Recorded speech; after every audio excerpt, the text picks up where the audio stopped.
जैसे जैसे टेक्नोलॉजी बढ़ रही है वैसे सब घरों में माइक्रोवेव्स, फ्रिज आ रहे हैं। बहुत बल्क में खाना बना के उसको फ्रिज में रख देते हैं या फ्रीज़र में डंप कर देते हैं।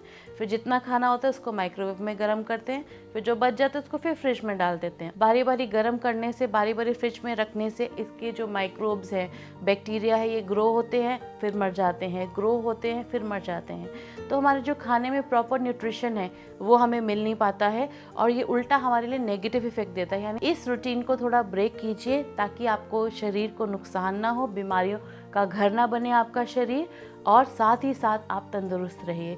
तो थोड़ा बनाएं, उसी टाइम खाएं, उसके बाद दोबारा ताज़ा बनाएं और फिर खाएं।